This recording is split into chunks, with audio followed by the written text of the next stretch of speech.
আপনার পেশা যদি ফাঁসি দেওয়া হয়, সেটাও আপনি সমবেদনার সাথে করতে পারেন। রাগের বশে তিনি কেবল এভাবে পাখিটার দিকে তাকালেন, সঙ্গে সঙ্গে পাখিটার গায়ে আগুন ধরে গেল আর পাখিটা পুড়ে ছাই হয়ে গেল। আমি একজন কসাইয়ের থেকে কি শিক্ষা নেব? আমি একজন ব্রাহ্মণ।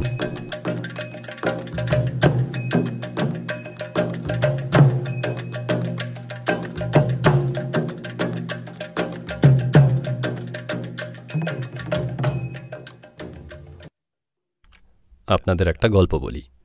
খুব বিখ্যাত একজন ঋষি ছিলেন ভারতে। প্রাচীন এক ঋষি, তার নাম কৌশিক। কৌশিক তখনও তেমন প্রসিদ্ধ হননি। তিনি তখন এক নবীন সন্ন্যাসী। একদিন নদীতে ডুব দিলেন এবং এক গাছতলায় এসে বসলেন তার সকালের সাধনার জন্য, মুখ সামান্য ঊর্ধ্বমুখী করে।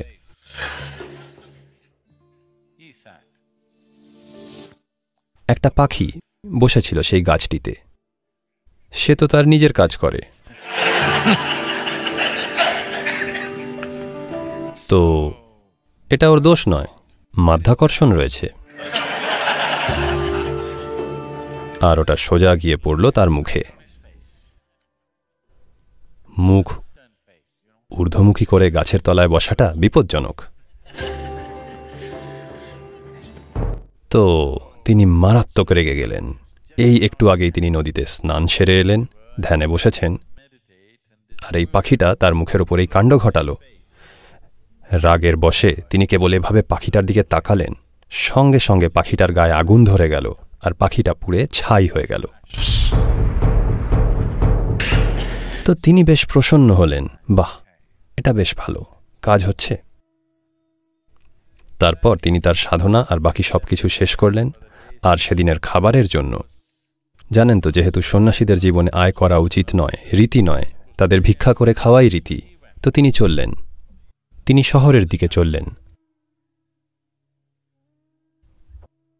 একটি বাড়ির সামনে দাঁড়িয়ে বললেন, ভিক্ষাং দেহি, যার মানে আমি ভিক্ষা নিতে এসেছি। সাধারণত প্রথা অনুযায়ী যদি আধ্যাত্মিক মার্গের কোনো মানুষ আসেন আর খাবার চান, যদি আপনার সন্তানরাও না খেয়ে থাকেন, তবুও প্রথমে তাকে দেবেন, কারণ তার কোনো সম্পদ নেই, তার কিছুই নেই, এবং তিনি উন্নত মার্গে, তাই তাকে ভোজন করানো কর্তব্য, এটাই রীতি। তো তিনি বললেন, ভিক্ষাং দেহি। ঘরের ভেতর থেকে এক মহিলার গলায় সাড়া এলো, আমি আসছি, দয়া করে অপেক্ষা করুন। তিনি গলা চড়িয়ে বললেন, ভিক্ষাং দেহি। সকালেই সেই পাখিটা, বুঝলেন তো, তাকে খানিকটা এক ধরনের অহংকার এনে দিয়েছে তার নিজের সাধনার উপর। গৃহবধূ বললেন, দয়া করে দাঁড়ান, আমি আসছি। তিনি আরও জোরে চেঁচালেন, ভিক্ষাং দেহি। ভদ্রমহিলা বললেন, কয়েক মিনিট অপেক্ষা করুন, আমি আসছি। কিন্তু তিনি চেঁচাতেই থাকলেন। তারপর ভদ্রমহিলা এলেন। তিনি চিৎকার করে বললেন, আপনার এত বড় সাহস, আমাকে দাঁড় করিয়ে রাখেন। আমি একজন সন্ন্যাসী, কি করে আপনি আমাকে এভাবে অপেক্ষা করাতে পারেন? আর তিনি তার দিকে কড়া নজরে তাকালেন। ভদ্রমহিলা বললেন, আমাকে চোখ রাঙাবেন না, আমি ছোট্ট পাখি নই। তো তখন তিনি, কারণ সবে সকালেই ঘটেছে, খবরের কাগজে তখনও বেরোয়নি,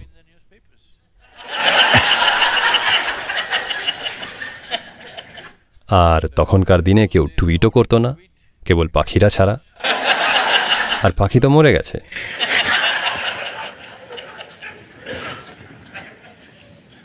তো তিনি বললেন, আপনি কি করে জানলেন?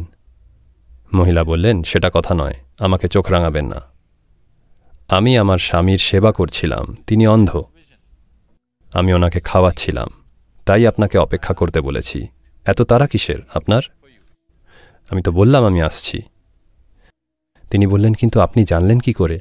তিনি বললেন, সেটা ব্যাপার নয়, এখন আপনি যে অবস্থায় আছেন তাতে এই সব কিছু জানতে পারবেন না। তখন তিনি পায়ে পড়ে বললেন, আমাকে দয়া করে আপনার শিষ্য করুন, আমি আপনার থেকে শিখতে চাই। ভদ্রমহিলা বললেন, আমি একজন গৃহবধূ, আমি শিষ্য নিই না, চাইলে আপনি আমার গুরুর কাছে যেতে পারেন, আমি আপনাকে ঠিকানা দিচ্ছি। তো তিনি ঠিকানাটি দিলেন আর বললেন কোথায় যেতে হবে। তারপর তিনি তার নির্দেশ অনুসরণ করে পৌঁছলেন একটি বাজারে। বাজারের আরও ভেতরে ঢুকলেন আর তারপর গিয়ে পৌঁছলেন কসাইখানার গলিতে। তিনি একজন ব্রাহ্মণ। কসাইখানার সামনে আসাও পাপ। তিনি দেখলেন যত্রতত্র মাংস ঝুলছে। তিনি সবে ভাবছেন কিছু ভুল হয়েছে হয়তো, কিন্তু এটাই তো সঠিক ঠিকানা। তিনি জিজ্ঞাসাবাদ করলেন, লোকে তাকে পথ দেখালেন। তিনি এগোলেন। আরও এগিয়ে জিজ্ঞাসা করাতে লোকে তাকে সেই মানুষটির দিকে নির্দেশ করল। কৌশিক দেখলেন তিনি আপাদ মস্তক রক্তে ভেজা আর মাংস কাটছেন। তিনি ভাবলেন হাত ভুল হয়েছে, এটা হতেই পারে না। যদি হয়ও, আমি একজন কসাইয়ের থেকে শিক্ষা নিতে রাজি নই। আমি একজন কসাইয়ের থেকে কি শিক্ষা নেব? আমি একজন ব্রাহ্মণ। তিনি প্রায় ফিরেই যাচ্ছিলেন, কসাইটি তাকে ডাকলেন তার নাম ধরে আর বললেন, এসো, আমি জানি তিনি তোমায় পাঠিয়েছেন। এইবার তিনি গিয়ে সেখানে দাঁড়ালেন। এই সব হিংসাত্মক রক্তপাত তিনি সহ্য করতে পারছিলেন না, কিন্তু তবুও তিনি দাঁড়িয়ে থাকলেন অবাক হয়ে। আগে তিনি যেখানে গেছিলেন ভদ্রমহিলা পাখির ব্যাপারে জানতেন, এখানে ইনি ভদ্রমহিলার ব্যাপারে জানেন। তিনি অপেক্ষা করলেন। কসাই বললেন, একটু দাঁড়ান, আমি এই কাজটুকু শেষ করেই আসছি আপনার কাছে। তিনি দাঁড়িয়ে থাকলেন সেখানে। কসাই তার কাজ শেষ করে দোকান বন্ধ করলেন আর তারপর হাঁটা দিলেন। কৌশিক চললেন তার 3 ফুট পিছনে। কারণ একজন কসাইয়ের পাশে হাঁটবেন যাকে সে সরাসরি দেখেছে মাংস কাটতে। তখন সেই কসাইটি বললেন তাকে, আসুন আমার বাড়িতে, আমরা সেখানে গিয়েই কথা বলবো। তিনি গেলেন তার সাথে।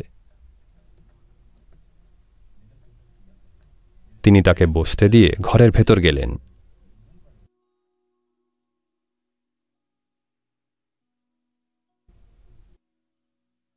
স্নান করে শুদ্ধ বস্ত্রে তিনি ফিরে এলেন আর বললেন, আমায় কিছু সময় দিন।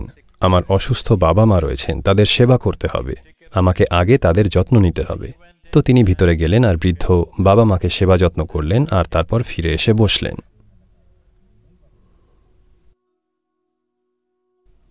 তখন কৌশিক জিজ্ঞাসা করলেন, আমি জানতে চাই আপনি যা যা জানেন, কি করে আমিও সেসব জানতে পারব? যেমন সকালে সেই ভদ্রমহিলা জানতেন পাখিটার ব্যাপারে। আমার আসার আগেই আপনি আমার ব্যাপারে জানলেন কি করে? আমি জানতে চাই। তিনি বললেন, সম্পূর্ণ সমর্পিত মনে কোনো কিছুর যত্ন নিতে শিখুন। কোনো একটা কিছুর, যাই হোক।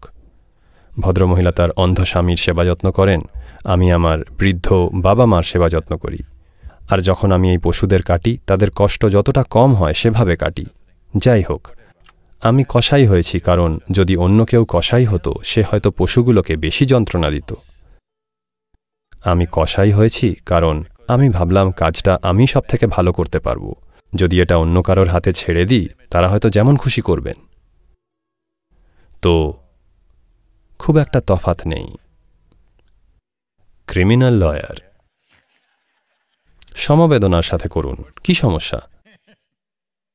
আপনি হয়তো ওকালতি করছেন বা অন্য কিছু, তাতে কিছু যায় আসে না। এ জগতে নানা রকম কাজ দরকার, আপনাকে করতে হবে।